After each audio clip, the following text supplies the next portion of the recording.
Jagtial MLA Sanjay Kumar కీలక వ్యాఖ్యలు చేశారు. పార్టీ మారినట్లు వెల్లడించారు. కొన్ని పరిస్థితుల కారణంగా కాంగ్రెస్ లోకి వెళ్లాల్సి వచ్చిందన్నారు. పులస వ్యవసాయ కళాశాలలో విద్యార్థులతో జరిగిన ముఖాముఖి కార్యక్రమంలో సంజయ్ కుమార్ ఈ వ్యాఖ్యలు చేశారు.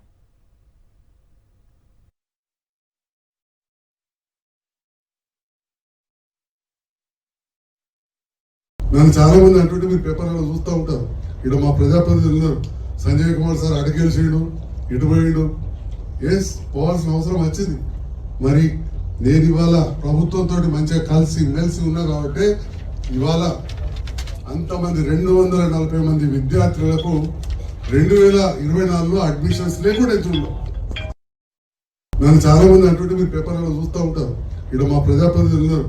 సంజయ్ కుమార్ సార్ అడిగేసిడు, ఇటు పోయిండు. ఎస్, పోవాల్సిన అవసరం వచ్చింది.